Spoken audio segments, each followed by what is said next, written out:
रजित जी ग्वालियर से। श्री हरिवंश महाराज जी, आपके चरणों में कोटि कोटि प्रणाम। महाराज जी, किसी न किसी कारण से असफल हो रहा हूँ, अतः मेरा मुख्य उद्देश्य परमार्थ की प्राप्ति है, लेकिन छोटे छोटे उद्देश्यों में जो असफलता मिलती है, भक्ति और असफलता के बीच सामंजस्य कैसे स्थापित करूं? मतलब आपका कथन है कि यदि मैं भक्ति कर रहा हूं तो मुझे सफलता सांसारिक मिलनी चाहिए, ऐसा नहीं है। मेन उद्देश्य तो सफलता मतलब आत्मसिद्धि है, परमार्थ की प्राप्ति है। लेकिन गृहस्थ जीवन में होते हुए रोटी कपड़ा मकान, अगर उसकी प्राप्ति नहीं हो रही, छोटी छोटी सफलताएं नहीं मिली, तो उसके लिए क्या? आज तक भूखे रहे हो क्या? नंगे रहे हो क्या? आप समझो, मेरे प्रभु जो है इतने करुणा में कि हम आप तो मनुष्य हैं, जो पशु पक्षी हैं, कीट पतंगे हैं, बहुत सी ऐसी योनियां हैं जिसको हम देख भी नहीं पा रहे, प्रभु उनको भी भूखा नहीं रखते। उनका नाम विश्वम्बर है। अब हमारी चाहतों की सफलता है। बात समझो, आपने जैसे सहज में कह दिया रोटी कपड़ा और मकान, तीनों से आप खाली नहीं हैं। ईमानदारी से बोलो, जिस दिन तुम नंगे घूमे हो और जिस दिन तुम्हें छत के नीचे न रहने को मिला हो और जिस दिन तुम भूखे रहे हो, वायु न मिली हो, जल न मिला हो सकता है अन्न ना मिला हो, लेकिन प्राण पोषण के लिए दो आवश्यक है, वायु और जल, है ना। अब हमारी बात असलियत में, हमारी जो शरीर पोषण जीने की आवश्यकता है वो तो सबकी पूर्ति हो रही है। आप देख लीजिए, चाहतों की पूर्ति शब्द पहले हम लोग क्या करते हैं कि असली ज्ञान को छुपा करके नकली बात बोल देते हैं, जिसमें सब हाँ में हाँ मिला दे। ये नकली बात है कि हमें रोटी कपड़ा और मकान तो चाहिए, पक्का प्यारे वो पशु पक्षियों को भी देता है। घोंसला बनाने की, आप देखो उनके घोंसले कैसे बने, आप बनाने में फेल हो जाएंगे। नहीं फेल हो जाएंगे कैसे? वृक्ष में कैसे हिलगा के उनको बुद्धि दी, किस स्कूल में जाके सिखाया उन्होंने? हरि ने दी, हरि ले। तुम अपने वास की व्यवस्था कैसे करो, ऐसे बना दिया। भोजन की व्यवस्था उनको सिखा दिया। कोई भी सृष्टि में ऐसा नहीं है जिसका माता की तरह भरण पोषण भगवान ना करते हो। हाँ, अलग अलग जिनको जैसा भगवान ने। अब हमारी जो असफलता है उसमें हमारी चाहत है, मैं कपड़ा तो पहनूं पर ऐसा पहनूं, समझना, रोटी तो खाऊं पर ऐसी खाऊं, मकान तो हो पर ऐसा हो। समझ पा रहे हैं आप? अब इसके लिए हमारा कर्म कार्य करेगा। पूर्व का प्रारब्ध यदि हमारा बहुत बुरा है तो आज तुम बहुत अच्छे आदमी हो, अच्छे मार्ग में चल रहे हो, वो आपको बाधा पहुंचाएगा, आपको सहना होगा। समझ रहे ना? वो आपको बाधा पहुंचाएगा। अब जो ये नाम हम आपको बता रहे हैं कि नाम जप कीजिए, धर्म से चलिए, वो युद्ध करेगा उस प्रारब्ध से, आपको गिरने नहीं देगा, आएगा। आप जो कार्य कर रहे हो उसमें सम्यक जो फल मिलना चाहिए नहीं मिला, आपको असंतुष्टता होगी, क्योंकि आपने ऐसे पूर्व में कर्म किए हैं। अब वो आपको बाधा पहुंचा रहे हैं, लेकिन आप भजन कर रहे हो ना, तो आपको निरुत्साहित होने नहीं देंगे। चलो, एक कर्म निष्फल हुआ, दूसरा हम 100 बार उसका अनुष्ठान करेंगे। कितनी बार निष्फल होगा? एक दिन तो सफल होगा ही नहीं, निकल जाओगे, निकल जाओगे। सफलता तुम्हारे चरण चूमेगी। प्रारब्ध कोई देवता नहीं है, हमारा किया हुआ पूर्व कर्म है। हम नया कर्म इतना बलवान करें उसको रौंद दे। बात समझे? और उसके लिए अब छोटी मोटी बात नहीं काम करेगी, छोटा मोटा कर्म काम नहीं करेगा। डट के हमें धर्म और डट के भजन विध्वंस करके, अगर विध्वंस ना होते तो फिर मोक्ष कैसे होता? मोक्ष को मतलब जानते हो, सब कर्म नष्ट हो गए अनंत जन्मों के, और इस जन्म के भी बिल्कुल मोक्ष मतलब बिल्कुल मुक्त, अब कोई बंधन नहीं हो, भगवान का स्वरूप हो गया। तो हुआ तो इसी जन्म में, जो हमने साधना की, जो भजन किया, जो चिंतन किया, जो सत्संग किया, मारा इसने पूरी आग लगा दी। कर्मों को, संचित कर्म विध्वंस हो गए, जमा गोदाम क्रियमाण जो कर रहे हैं, ये चिपकाव फसाव वाले नहीं हुए, क्योंकि सब समर्पित कर दिए भगवान को। प्रारब्ध आया, भजन के बल से उसको भोग रहे हैं, वो मैं परास्त नहीं कर सकता, निकल गए आगे। सुदामा जी की दशा क्या थी? नहीं थी, ये भी व्यवस्था नहीं थी। परिणाम में क्या हुआ? जैसी द्वारिकापुरी वैसी सुदामापुरी। फल की चिंता मत करो तुम। असफलताएं और सफलताएं ये हमारे मार्ग की पड़ाव हैं, कोई गर्मी वाला, कोई सुखद वाला। मार्ग का चलने वाला पथिक इन पड़ावों में फंस करके अपने मार्ग को नहीं भूल जाता है। असफलता तुम्हारे जीवन की सफलता का स्वरूप बनेगी। बस डट करके ऐसा भजन करो, सत्कार्य करो जिससे पूर्व प्रारब्ध नष्ट हो जाए। सच्चाई की, आध्यात्म की बात यह है। अब चोरी, हिंसा, अधर्म आचरण तो वो तो पूर्व प्रारब्ध है ही, नया कर्म भी बिगड़ गया, दोनों मिलकर फिर आपको जीना मुश्किल कर देंगे। और होता है, देखो ना, पिता को मार डाला कि जल्दी मरे हम इस प्रॉपर्टी का दे, पिता को मार डाला, आप जेल गए, संपत्ति यूं ही पड़ी है, तीसरा उसका भोग कर, विवेक खत्म हो जाता है। विवेकवान बनो, जैसी भी परिस्थिति हो उसमें राजी होना सीखो, वो आपके ही कर्म का परिणाम है। और ऐसे नवीन कर्म करो कि विध्वंस कर दो उस प्रारब्ध कर्म को जो तुम्हें झुकाना चाहता है, मिटाना चाहता है। हमारी प्रार्थना को अगर आप समझोगे तो आगे बढ़ोगे। अपना ही कर्म को न काहू के सुख दुख कर दाता, निज कृत कर्म भोग सुन भ्राता। तो बोले संतों के पास क्यों जाया जाता है? यही समझने के लिए। अब हम क्या करें जिससे हमारा कर्म हमको परेशान न कर पाए? वो है ज्ञान, वो है भक्ति, वो है भगवान का आश्रय। जब घर में भोज आते हो, भिक्षा भी नहीं मिली, तो पत्नी पूछती कि बच्चों को कैसे जिलाएं? तो तुलसी दल उतारते, ठाकुर को भोग लगाते, आधा आधा तुलसी दल। उनका एक मित्र था जो धनी के यहाँ वो पुरोहित कर्म करता था, डोली में बैठ के निकलता, पालकी में।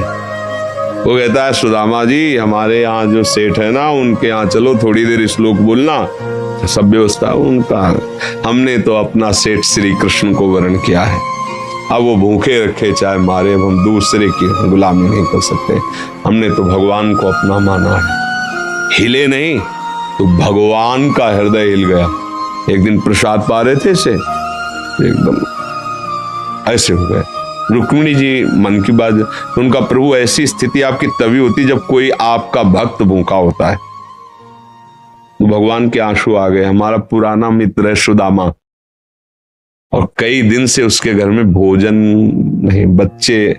बोले प्रभु आप दुखी हो रहे हो, महालक्ष्मी स्वरूपम, आप आदेश करो त्रिभुवन की राज्य लक्ष्मी उसके घर में। तो उनका बात तो यही कि उसके अंदर कामना नहीं है, और मेरे भक्त के अंदर यदि कामना नहीं होती तो माया मैं नहीं देता। मेरे भक्त के अंदर कामना नहीं होती तो मैं माया, और वो निष्काम भक्त है सुदामा, उसके अंदर कभी कामना आ ही नहीं सकती कि हे भगवान भोजन तो दे दो, कभी नहीं। तो रुक्मिणी जी ने कहा हम आपका दुख नहीं दे सकते। फिर हम कुछ रचती है, तो उनका नहीं, पहले हमें कामना पैदा करना पड़ेगा। भगवान सोच रहे पहले हमें भक्त के हृदय में कामना पैदा करना पड़ेगा। गए एक भिक्षुक के रूप में, जब सुदामा जी भिक्षा को गए थे, भिक्षाम दे, अतिथि धर्म गृहस्थ में बहुत बड़ा धर्म होता है, दरवाजे आए हुए का आदर करना चाहिए। तो कुछ ना हो तो वचन से है। निकली भिक्षाम दे, तो उनका भगवान हम भिक्षा देने लायक नहीं है। क्यों? उनका एक पुत्र हुआ है, इसलिए सूदक है। ठीक है, 15 दिन बाद आ जाएंगे। बोले मत आना, क्योंकि हमारे जो पुत्र हुआ है वो दरिद्र नामक पुत्र हुआ है, और इसका सूदक पूरे जीवन में नहीं जाएगा। अर्थात हम दरिद्र हैं, हमारे पास कुछ है ही नहीं जो मैं आपको दे सकूं। भगवान ने कहा सुना है तुम्हारे पति के मित्र द्वारिकाधीश भगवान है, जिनके मित्र श्री कृष्ण द्वारिकाधीश हैं, उनकी ये दशा, एक बार कहो ना अपने पति से कि अपने मित्र के पास जाएं।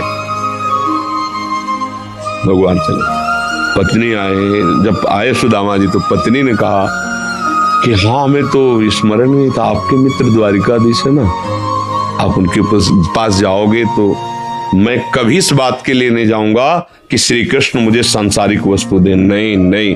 बोले आप कब कह रही मांगना, आप केवल जाओगे तो आपकी दशा देख करके वो आपको दे देंगे। बोले तुम कहती हो तो हमें दर्शन मिलेंगे मेरे प्यारे के, इसलिए मैं जा सकता हूं।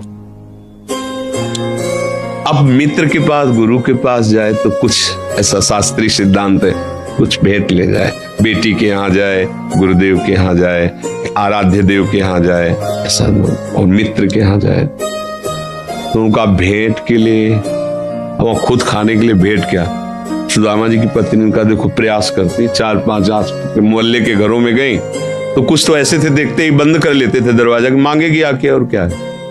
थोड़ा एक प्रिय भाव रखती थी। कहा हमारे पति द्वारिकाधीश से मिलने जा रहे हैं, कुछ उनकी भेंट के लिए। तो सूप होता है, सूप से जैसे पछोड़ा जाता है, अच्छे चावल पीछे हो जाते हैं, टूटे वाले आगे हो जाते हैं। वो टूटे हुए तंदुल जो वो दिए किया, ले लो। वो तंदुल लिए 3 मुट्ठी। अब उनके पास अच्छी रुमाल भी नहीं थी, क्योंकि सब पैसे से होता है, गरीब, इतने गरीब। अपनी फटी हुई कपड़े की धोती, उसमें चावल। पूरा बहुत बड़ा चरित्र पर जब भगवान के द्वार में पहुंचे, जहां ब्रह्मा और शंकर भी खड़े रहना होता है, वो द्वारिकाधीश का वैभव। द्वार पाए दरिद्र ब्राह्मण, फटी सी, इतनी बेवाई है, ऐसा शरीर है, आंखों में भगवत तेज समाया हुआ है भगवान। तो उनका भैया एक बार तुम अपने स्वामी से कह दो जाके कि सुदामा नाम का कोई आपका मित्र आया, बस ऐसा। पार्षदों ने बड़े दयालु हैं, पार्षद उनका आप यहीं तब तक खड़े रहिए जब तक हम आए। और भी पार्षद थे, एक दौड़ते हुए गया, जय जयकार हो प्रभु। कोई एक दरिद्र ब्राह्मण वेश में है और वो सुदामा कूद पड़े भगवान। ब्रह्मा शंकर को भी इंतजार करना पड़ता था, लेकिन सुदामा नाम सुनते ही भाग पड़े भगवान। और ये शब्द आश्चर्यचकित बात, रुक्मिणी जी, पार्षद सब देख रहे हैं कि ऐसे तो कभी भगवान नहीं भागे कि भाई ब्रह्मा जी आए भगवान भाग पड़े या शंकर जी आए, सब आकर इंतजार करते हैं। और प्रभु जब प्रभु दौड़ के गए सुदामा जी को। सुदामा जी संकुचित हो रहे हैं कि मेरी हड्डियां ऐसे सुकोमल, तन मेरे श्याम सुंदर के लग रही होंगी, उससे कुचते जा रहे कि इतना बड़ा वैभव स्वामी हमें ऐसे।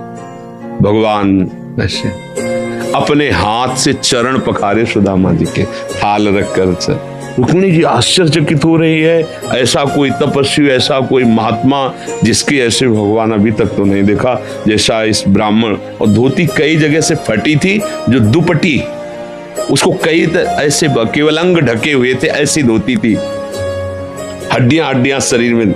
रुक्मिणी जी के पलंग पे बैठाला भगवान ने, जिस पलंग को ब्रह्मा शंकर नमस्कार करते हैं, उस पलंग पे बैठाला, चरण धोए, चरणामृत लिया, का हो भाग्य आप पधारे, भोजन पानी से चरण दाब रहे। सुदामा जी से वो दास पर कितनी प्रीति प्रभु करते हैं।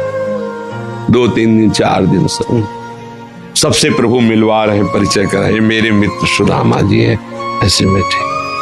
और सबके बीच में कहा कि ब्याह हो गया है, क्योंकि जब मित्र बने थे तब तो गुरुकुल में थे। तो सुदामा जी ने कहा पुत्र भी है, तो भाभी ने कुछ दिया भी होगा हमारे लिए।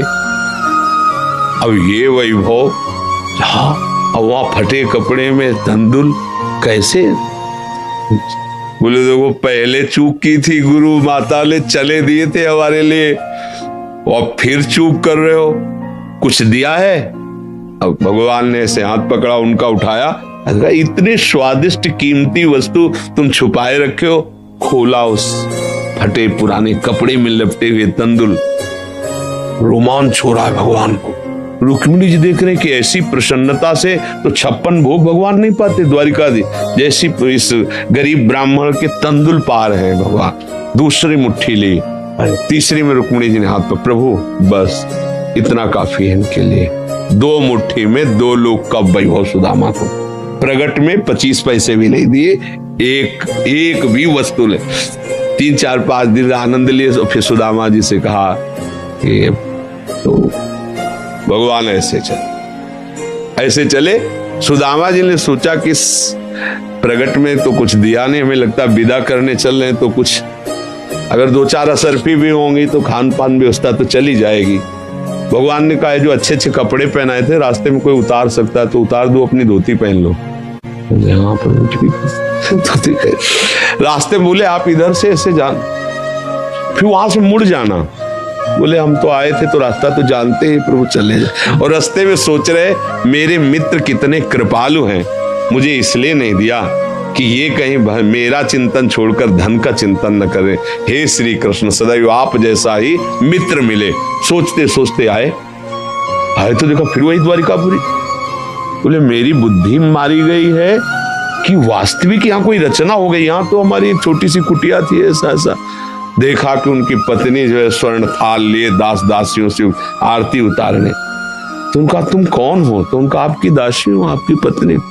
ये सब बोले जिनके पास गए थे ना, उन्होंने सब अश्रुपुलकित हो रहे कि वास्तविक तेरे दरबार की आली निराली शान ये देखी, सखावत खुद तेरी गलियों में चक्कर काटते देखा, फैलाया हाथ जिसने तेरे दरबार में आकर तुझे देते नहीं देखा, मगर झोली भरी देखी।